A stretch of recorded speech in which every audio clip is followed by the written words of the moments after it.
നമ്മുടെ വേളാങ്കണ്ണി ട്രിപ്പിൻ്റെ അടുത്ത എപ്പിസോഡിലോട്ട് എല്ലാവർക്കും സ്വാഗതം. നമ്മൾ അവിടെ ഏകദേശം വേളാങ്കണ്ണി എടുക്കാറായി എത്തി. നാഗപട്ടണം കഴിഞ്ഞ് അടുത്ത സ്റ്റേഷൻ വേളാങ്കണ്ണി ആയിരുന്നു. ഏകദേശം 5 മണി 5:10 ആയപ്പോൾ നമ്മൾ വേളാങ്കണ്ണിയിൽ എത്തിച്ചേർന്നു. നമ്മൾ പുറത്തോട്ട് ഇറങ്ങാനുള്ള ശ്രമത്തിലാണ് കേട്ടോ. അപ്പം ഒരുപാട് ആൾക്കാരുണ്ട്. ഈ ട്രെയിനിൽ വരുന്നവരെല്ലാവരും, ഈ ട്രെയിനിൻ്റെ ഏറ്റവും ലാസ്റ്റ് സ്റ്റേഷനാണ് വേളാങ്കണ്ണി. അപ്പോൾ നമ്മൾ ഒരുപാട് ആൾക്കാർ, അതായത് ആ ട്രെയിനിലുള്ള എല്ലാവരും പള്ളിയിലോട്ട് തന്നെയാണെന്ന് വേണമെങ്കിൽ പറയാം കേട്ടോ. പ്രത്യേകിച്ച് ഈസ്റ്ററും കൂടെ ഉള്ള നല്ല തിരക്കായിരുന്നു. പള്ളിയിലോട്ട് ഇറങ്ങുന്നുണ്ട്. പതുക്കെ ഇറങ്ങിയാൽ മതി. ഈ വണ്ടി ഇവിടെ തന്നെ കിടക്കും. ഒത്തിരി നേരത്തെ 5 മണിയായപ്പോൾ എത്തി. 5 മണി അവിടെ അത്രയും പിടിച്ചിട്ട് നിൽക്കുന്നുണ്ടല്ലേ.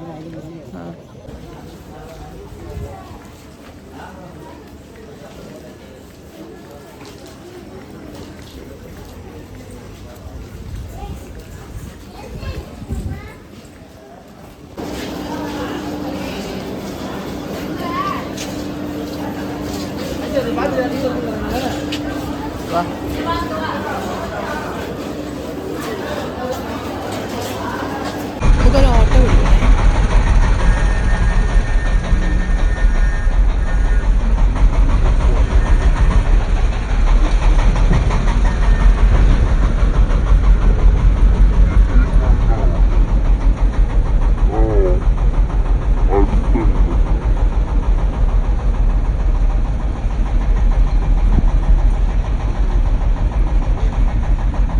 അങ്ങനെ നമുക്കൊരു ഓട്ടോ കിട്ടി. നമ്മൾ നേരെ നമ്മുടെ പള്ളി വക റൂം എടുക്കാനുള്ള ഓട്ടത്തിലാണ്. പക്ഷെ ഇവിടെ ഭയങ്കര ബ്ലോക്കാണ്. ഓട്ടോ എന്തുമാത്രം ഓടുന്ന അറിയില്ല. അങ്ങനെ നമ്മൾ പള്ളി വക റൂം ബുക്ക് ചെയ്യുന്ന ബിൽഡിങ്ങിലെത്തി. പക്ഷേ എൻ്റെ പൊന്നെ പറയണ്ട, 1.5 തിരക്ക്. നേരെ ചെന്നപ്പോഴത്തേക്കും വെയിറ്റ് ലിസ്റ്റ് 200. എങ്ങനെയാണെന്ന് അറിയത്തില്ല, നമുക്ക് നോക്കാം.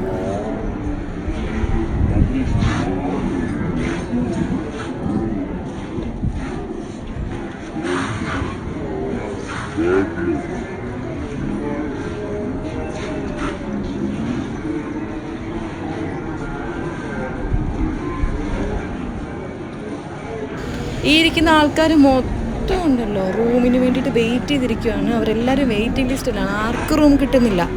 അങ്ങനെ നമ്മൾ പള്ളിവക റൂം ഉപേക്ഷിക്കുകയാണ്. വേറെ റൂം എടുക്കാനായിട്ട് ഓടുക കേട്ടോ.